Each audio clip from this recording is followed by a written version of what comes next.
Similar specs, different prices. But how does the performance of these two wheel sets compare?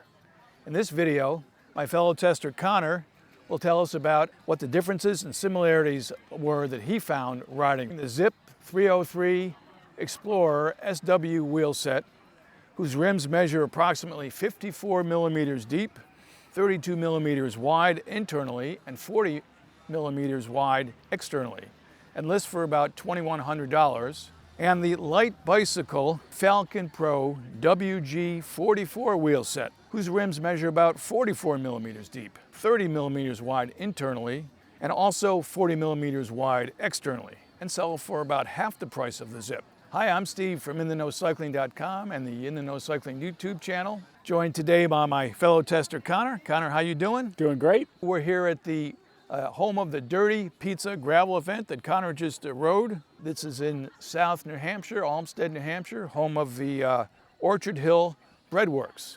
You can see it in the background, people enjoying their slice of pizza after, their slice or two or three of pizza after the event.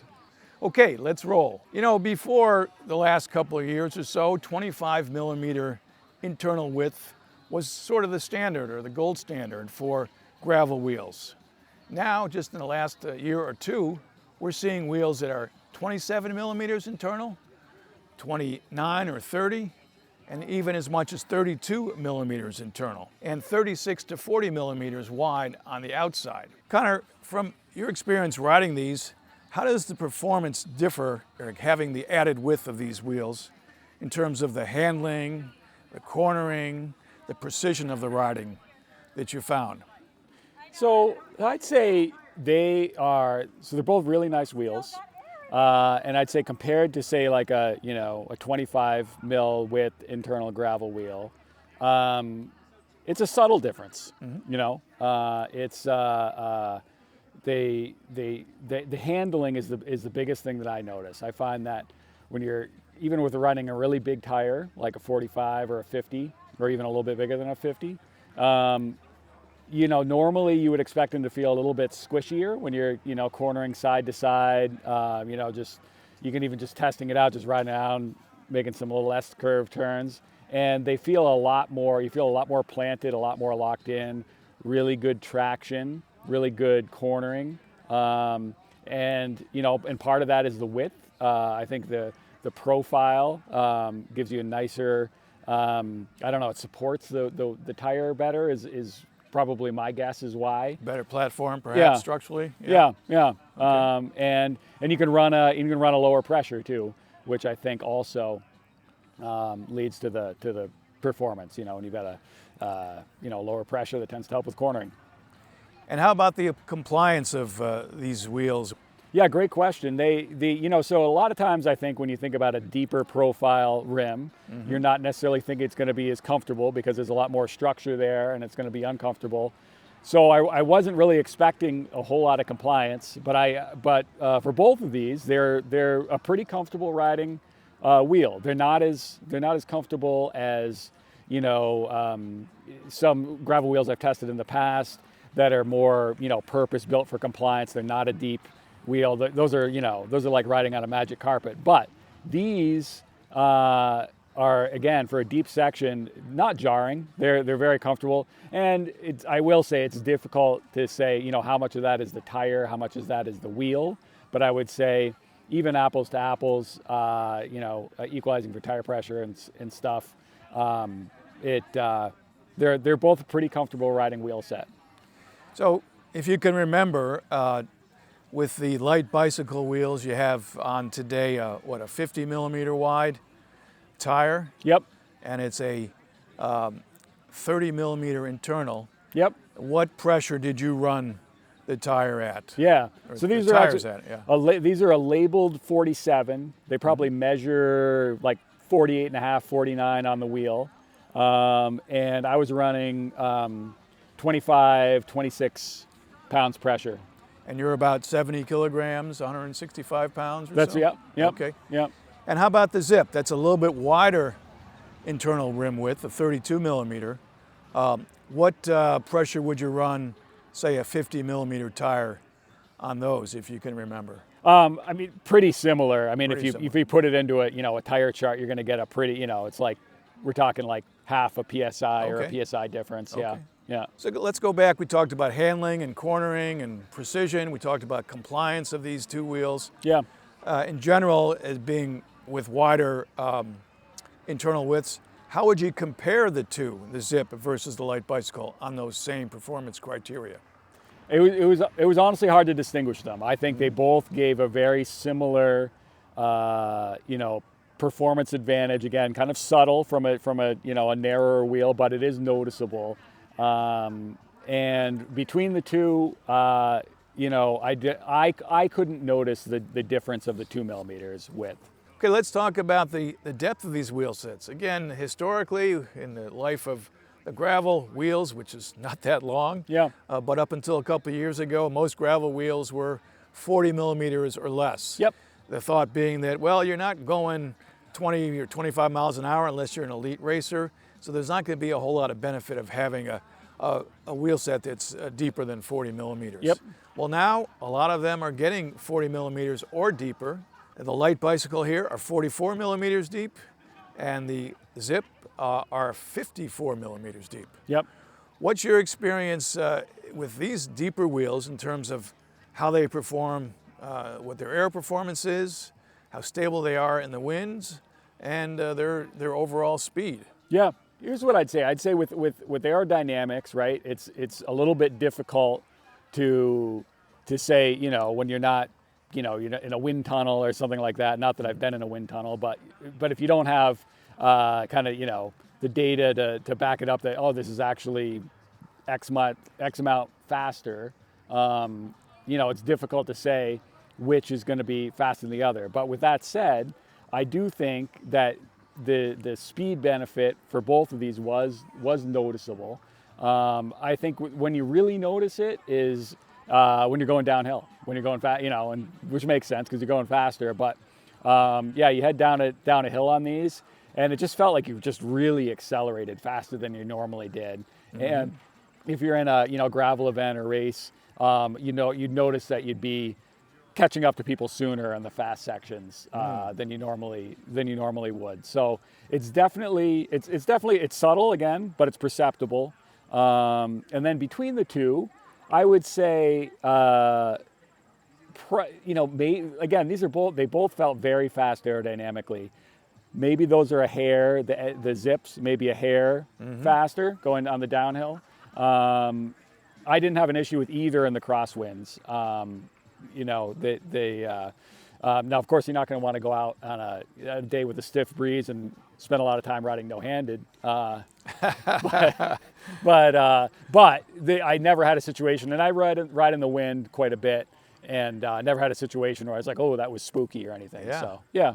And in fact, I would say I found with these Aero wheels, a lot of times on really windy days, sometimes I feel like, people sometimes worry about crosswinds, but I honestly feel like they're better sometimes. Sometimes you feel like, you're going faster than you normally would, and and they hold up really great in the crosswinds, and so I mean, not a whole lot of negatives really. Yeah. In terms of in that aspect. Right. Yeah.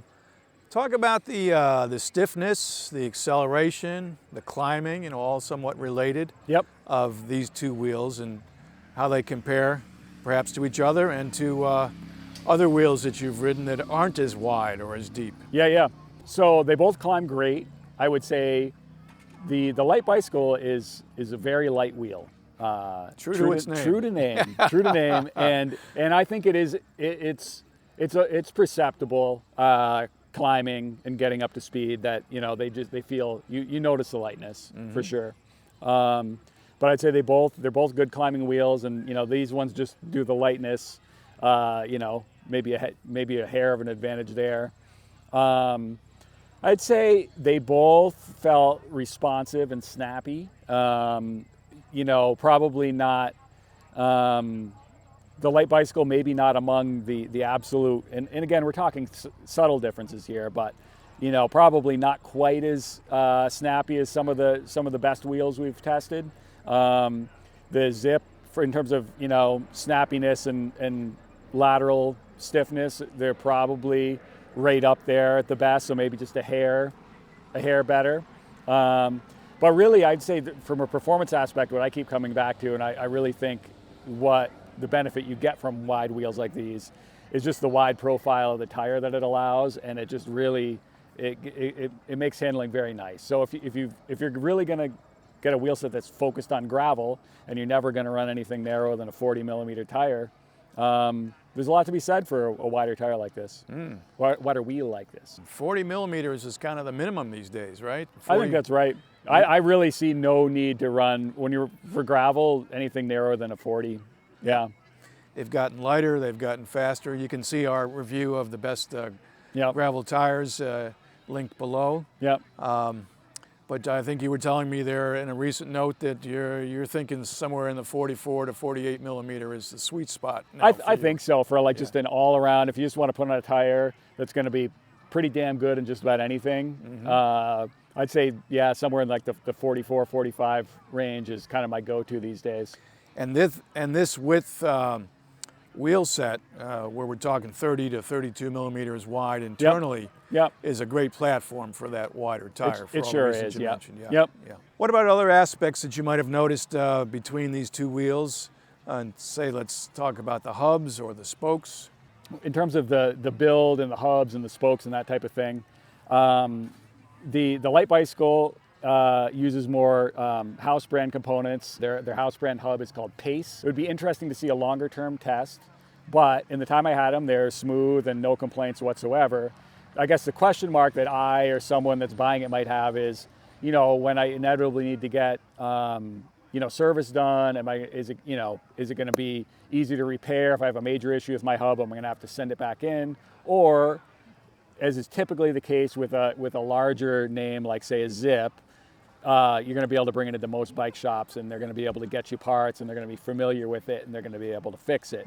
And you know, but again, these cost twice as much. So you know, there are reasons for the price difference, but in terms of actual performance, what I noticed, the light, I had, you know, the house brand hubs with the light bicycle, I had zero issue with, and the hubs were, and on the Zipp side, the hubs were smooth, they rolled fast. Towards the end of my test with the Zipp rear hub, I had something with the free hub was sticking a little bit, and so it's, you know, if these were my personal wheels, I'd probably have to, you know, bring them in for service and see what was going on there. Tough to say, it could be just a one-off thing, but it's something that happened to me. So I should also note too that the Zipp hubs are the ones, same hubs they use in other Zipp wheels. The 303 road wheels use the same hubs as these, the 303 SW wheels. So there's somewhat of a history with those, and likewise with the light bicycle wheels, you can order those with DT Swiss 350, 240, 180. Yep. You can also order them with Chris King hubs. Of course, the price goes up the more higher end you get, but even with the 350, it's not a whole lot different than with the house brand Pace wheels. No, it's a good point. You can get these built up pretty much any way you want, and you know, and the price is attractive compared to the competition. And the DT Swiss GRC 1100. Yep. Gravel wheel set, which you have rated the best performer, and you bought that wheel set after testing it. Yeah. How would you choose between that wheel set and one of these two for a certain event or ride that you'd want to do? You know, one of these, if I'm going to be running, well, actually, you know, a gnarlier race, like actually the ride I did today, very chunky course, a lot of, you know, some of the gravel was like fist size. And you know, really getting bounced along. So it was nice to have a, you know, 47 to 50 range tire. And when you're getting up that big, I think there's something to be said for having the wider rim profile. With the more kind of standard 25 width, you know, you're probably going to get the tire profile is probably going to be closer to what it was designed for in a lot of cases. So that's something to think about, because this new wider thing for gravel tires is relatively new, and the tire manufacturers are probably still catching up to that. Right. Yeah. Yeah, I think in the case of the Zipp wheels, they test tires and wheels together, specifically this wheel set with number of tires. And they have probably a half a dozen brands that they have approved the tires for. Yep. At first blush, you're like, oh, that's, like that might be kind of a pain. I can only use approved tires with the Zipp. But then you look at the list of approved tires and it's got a lot of nice tires on it. Yeah. So Well said. Yeah. Well said. So tires, wheels, as I mentioned earlier, we've reviewed a lot of both. You can see our review of the best gravel wheels at different price points, both alloy and carbon, in the link in the description box below. You can see links to where you can buy these wheels in that description box below. This one from Zipp, also with a 10% discount through our relationship with Bike Tires Direct. You can see the code in the description box below. If you found this valuable, feel free to like and subscribe and let your friends know. Thanks for watching. Connor, thanks for joining me today. Let's go get some pizza. Sounds We'll see good. the rest of you in the next video. See ya. Bye.